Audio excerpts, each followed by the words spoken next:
imagine throwing a really lavish gala, you know, smiling for the cameras, clinking champagne glasses with the absolute elite of the city. Right. Now imagine doing all of that, just carrying on, while secretly knowing that your own daughter's burned body is lying in a forest just miles away. It's deeply chilling. It really forces you to confront this incredibly uncomfortable reality. You know? Yeah. Like the narratives we just blindly accept simply because of who happens to be telling them. Exactly. And welcome to the deep dive. We know you are here because you really want to understand the mechanics behind the headlines. Mm-hmm. So today we're unraveling one of India's most mysterious, shocking, and honestly heavily scrutinized real-life suspense cases, the 2012 Sheena Bora case. Yeah. And to do this, we are looking at police investigation timelines, media reports from the time the story broke, and some really comprehensive psychological analyses of the family dynamics involved. Which are fascinating, by the way. Oh, absolutely. So our mission for you today is to really extract the how and the why behind a crime that just, I mean, it fundamentally redefines the whole concept of a family secret. It really does. And, you know, to understand the how, we kind of have to start with the disappearance itself back in 2012. Right.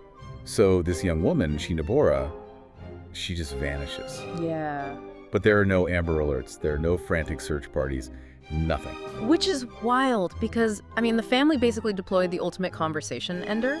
They just said, oh, she moved abroad. Yeah, that was it. And think about how mundane that actually is. Like if a friend tells you their sibling relocated for a new job in another country, you don't cross-examine them. No, of course not. You You just say congratulations, you ask about the weather over there, you move on. Right. It just completely removes a person from your immediate reality without triggering a single, you know, bureaucratic or social alarm bell.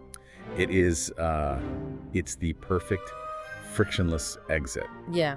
But the success of a lie like that, especially a lie of this magnitude, it depends entirely on the social capital of the person telling it. Oh, absolutely.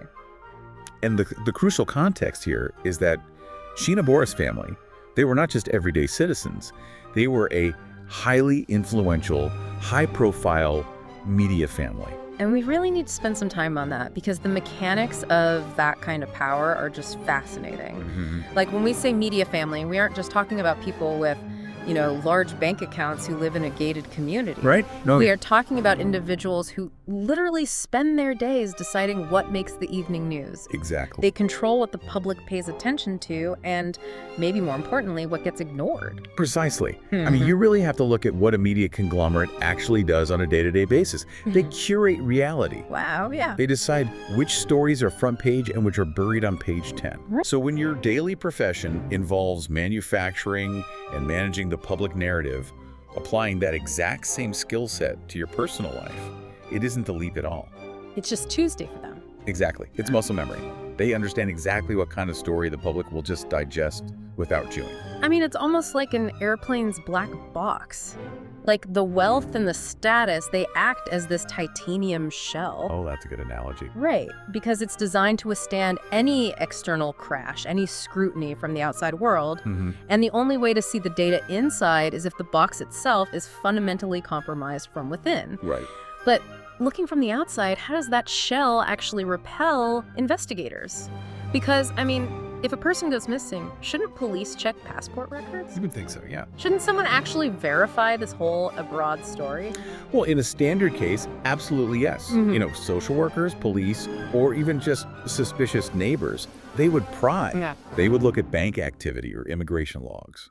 But this is where social deference acts as this active blinding force. Social deference. Okay, unpack that. So in society, there's this natural, deeply ingrained hesitation to question the elite. Oh, that's true. When a titan of industry says, oh, my family member went abroad, the societal reaction is just to nod respectfully. Like, oh, wonderful. Right, because to demand proof from someone of that stature, it feels like a breach of social etiquette. Because demanding proof implies that you are accusing them of lying. Exactly. And you definitely don't accuse the people who literally write the news of lying. At least not to their faces if you value your own career or your social standing in that city. Exactly. And the investigation timelines we're reviewing for this, they show this chilling void of inquiry early on. Just nothing happening. Nothing.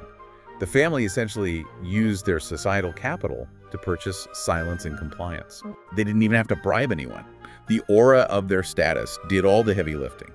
The hierarchy of society just naturally insulated them from the standard procedures that would instantly catch an ordinary criminal. So the wealth isn't just funding the glamorous lifestyle, the cars and the galas. It's literally